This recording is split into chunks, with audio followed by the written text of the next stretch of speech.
Ex-cons of Reddit. What's the worst thing that happened to you whilst doing your time? Serious. 8 months inside and one instance always sticks out in my mind. I was running out of phone minutes and spending what precious time I had left talking to my child. We didn't get to talk as much as I liked. Had unfortunately more important people to talk to, lawyers, trying to find jobs for my release, etc. This comes up, I need the phone. Hold on man. I only got a couple minutes left. He takes the phone and slammed it into the shitty payphone holster and abruptly hung up on my daughter. Still breaks my heart because I cherish every minute I can have with her. Did you shank him for doing that? Seems like that's the sort of thing that will get a person shanked in prison. The reality is far from the movie world that you and so many other people are imagining in this thread. The vast majority of people want to do nothing that will get them in trouble and threaten them with longer sentences. Everyone just kind of stays to themselves and maybe make a couple friends that they know they can trust. Also lots of MacGyver level masturbation tools. I feel like that's more of a feel-good movie thing. Real life probably the dude on the phone just catches more shit from that guy and his whole gang if he even says anything. This video is brought to you by Fiverr, the biggest, most affordable, and overall the best freelance website there is. It's a place where you can hire anyone from writers to designers and everyone in between for as little as $5. It's absolutely the best place to save time and money for your projects. But if you want to take your business a step further, we would highly recommend Fiverr Pro, a place where you can work with verified, hand-vetted, exceptionally talented professionals that have, with their work for companies like Google or Apple, proven to be the best in their category. Link in the description below. Almost a huge fight between 3 Vietnam vets and a 25-year-old meth dealer because he switched from the History Channel to that week's new Breaking Bad during our precious TV time. That was my first time watching the show and he made the right call. Edit, not the worst thing that happened, but one of the scariest, most heated moments of my stay. Meth dealer stays true. How fitting that the vets were watching the History Channel and a meth dealer wanted to walk Breaking Bad. But why would they want the History Channel? OP didn't say the vets were into aliens and pawn shops. I suppose seeing people getting taken advantage of all of the time and then not caring was the worst. New guys coming in and getting ripped off on trades and stuff. People with social developmental issues just getting their food taken from them. Also, the psychology of people without goals gets weird. What was worst was just becoming part of that world. There are so many people there that have their rights taken away from them on a regular basis and don't care anymore. They choose to place value on being able to make others fear them. They stop thinking about the world beyond the walls and just get all wrapped up in the weird culture of the place. There was a day I was feeling proud of myself because I was running around organizing contraband trades, setting up poker games, and owning things like hardcover books and the only dice in the place. In that moment of pride I realized I had started to lose my mind. It's honestly hard to remember the months in there because most of the time no thing's fucking happening. Nothing. You've read until you can't stand it. You've slept all you can. You can't play cards cause your celly is sleeping. So you stare at the ceiling and wait. It's so weird to realize you're doing the equivalent of time out for months. You're not waiting for 5 minutes. Not waiting 5 hours. You're waiting for a day that is months away. Just waiting. Edit. Missed an S in there and restructured a couple sentences for clarity. Edit 2. The cow reminded me of the other thing that was awful on the human psyche. You're not really a person in there. You might have people that care about you on the outside, but they're still living their lives. The guys you play cards with are only trying to pass time. Just like you. The officers don't care. You're just another pain in the behind. You just wear the same linen pajamas every day and just exist. I did 3 years 10 months in Brazil, and this is exactly goddamn right. Whoa, I don't know why I have never made the connection between time out time for kids and adult prison. Hope things are going good for you. 3 things. 2 weeks and I'm in a fight for my life with a 250-pound serial rapist that wanted my butt. 2 years in and I get informed my 5-year-old was run over and killed when her mother was dropping her off at the babysitter's. She let my 5-year-old cross the street alone. And then 2 days before my release my grandma passed. The only family I had and connection to the outside world. She let me call her once a month collect. Good lord, I am so sorry to hear that. You poor mother rucker. I'm so sorry. Oh man. That's horrible. So sorry about your daughter and grandma. I hope life is looking better for you now, man. My sincere condolences. Was incarcerated for 9 years 1 month 4 days. I've seen many things. I just turned 30. I will start to ask me anything when I have time. The worst I've seen was 2 guys on life sentences back in courts for retrial seeing a rival enemy and for DUI over the weekend. Guy didn't make it home. 2 lifers stabbed him and beheaded him 100 times, tied him up in blankets, sent to trash delivery. 2 guys were caught day later when missing body was found before trash was disposed. I've always thought violent and non-violent criminals should be put in different places. It just doesn't make sense. And this is exactly why. A DUI is a really bad thing. But it's not violent. Keep them apart. Edit. Apparently everyone thinks drunk drivers are all terrible murderers. Here's the thing. It's all about intent. Drunk drivers aren't trying to kill someone.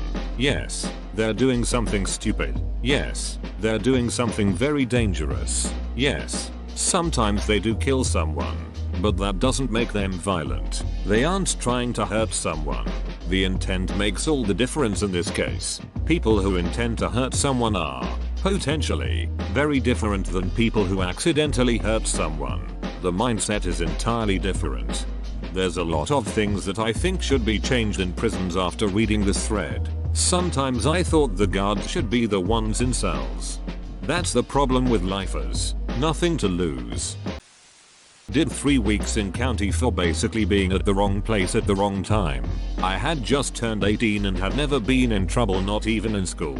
I was interrogated in a small room by a huge undercover agent with a stash who told me that they knew I was the ringleader and that he would make it his personal mission to see that I spent the rest of my life in jail. Did not know any details, so I said nothing.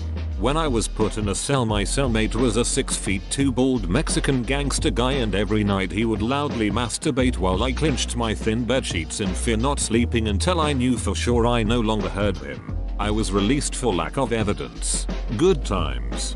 Smart move not talking. Always call a lawyer, always. Doesn't matter if they have nothing on you. Lawyer up. Anything you say they can use against you without context. Some interrogation techniques are brutal. And the cops can lie while interrogating. Yet that's part of the read technique. They walk in with a giant folder, usually just random files, and say we have all this which shows you did it, or they pull your partner in the other room told us it was you guys. He will get a lesser sentence if he's the only one that talks. Edit. Read to read. Don't know why my phone did that. 12 months on the inside. Very first day in prison.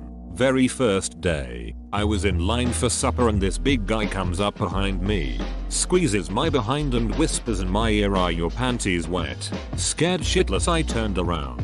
And the guy jumped back and said in a friendly tone, "Oh, my mistake mate, thought you were someone else," and left the line. After you realized he made a mistake and he backed off. Did you feel flattered? Serious question too. Not trying to be a dink. Was just curious. My cellmate put jam in my shoes the morning of my release. Oh, and when I first got there they accidentally entered me into the system twice, giving me 2 prisoner IDs, only one of which worked, and put all my money and post on the other one. Didn't sort this out till I finished my sentence months later. I think the scariest thing would be the employee's total disinterest in helping you. Orange is the New Black is mostly bogus, but can show how unfair things can be when the guards don't give a shit about your well-being and there is nothing you can do about it. Edit. I say Orange is the New Black is bogus because a prison guard from a women's prison didn't ask me anything and said it was bogus. I have never been to prison, so I don't know. I like the show just fine. Stop messaging me. Edit 2. Link to the Ask Me Anything in question. I really like Toit NB. BTW. I didn't mean to ruffle so many feathers. Edit 3. Posted the wrong link and credit to you /the Magnificent and forget I ever said anything about any show being bogus. Throw away because there's some personally identifiable info on my other account. I work in a prison and it's a shit show because of the guards. The problem is that being a prison guard can be an incredibly easy job if you let it be.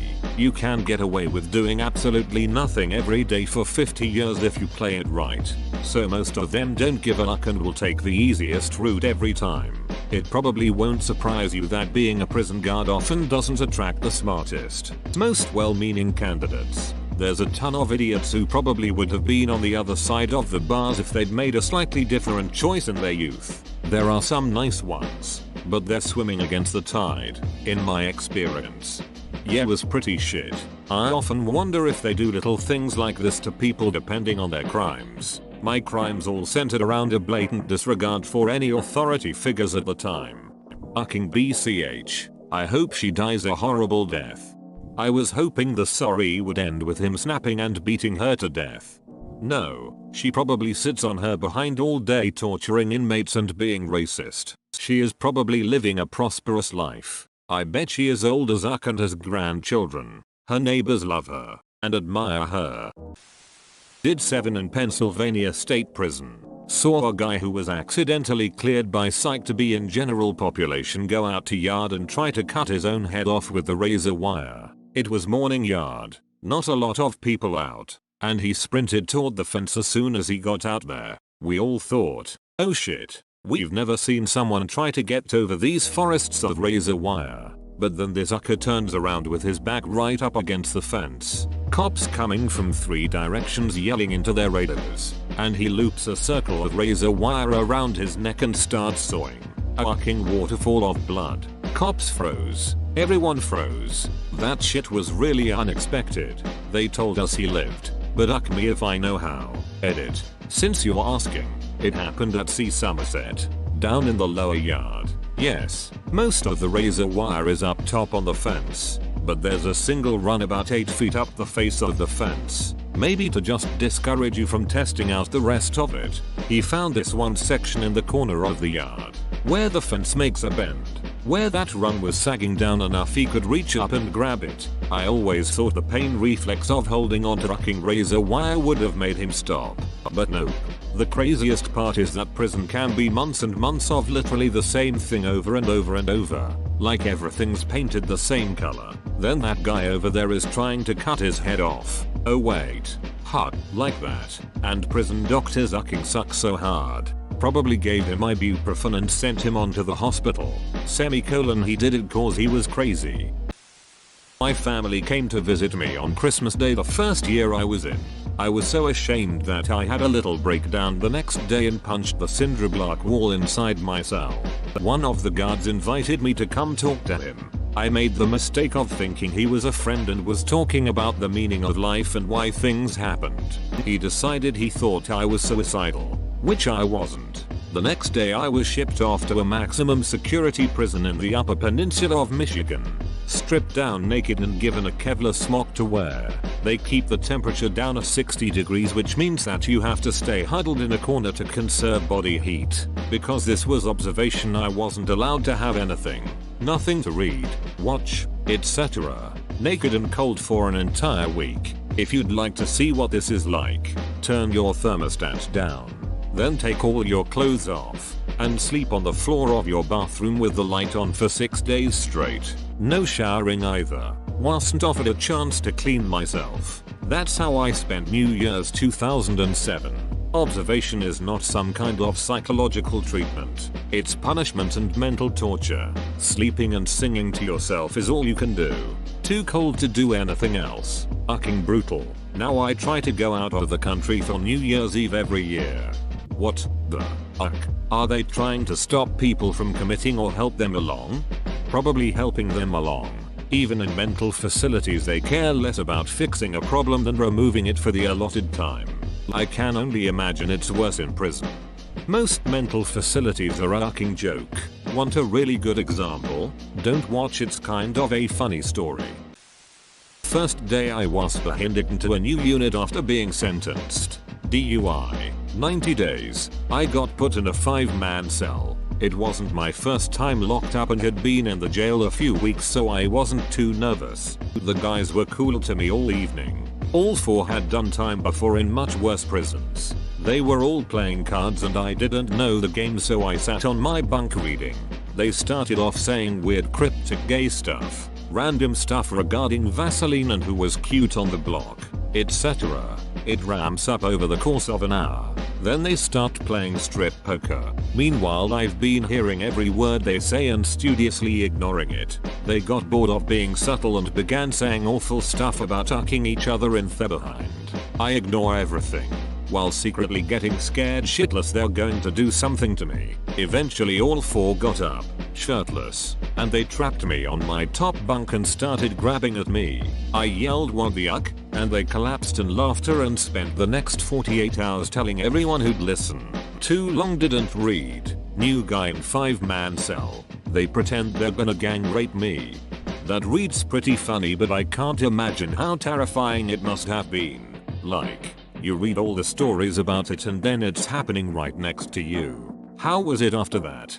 They busted my balls for a few days, but then there was a really good fight and that changed the subject. One time a group of guys tried to start shit with one of my cellies and I was right there with him, ready to throw down, mostly because I wanted them to have my back if something happened to me. A few weeks after that I got transferred to a workers unit. They were stuck on that other unit because they were violent offenders. Googled everyone I met in there that I could think of when I got out. Yikes. Best comment of the day. I was a good inmate, so I told a bunch of black guys I'd hold their bag of hooch mats if I could play poker free for a week. About 10 days in letting everything ferment, our whole pod got flipped, and I ended up getting locked down for a month over their hooch. Was I about to snitch on a bunch of blackjacked homies over rotted fruit? Nah, I took the solitary. They helped me out the rest of the time, so I guess it was worth it. But lockdown, if you've been through it, is literally mental torture.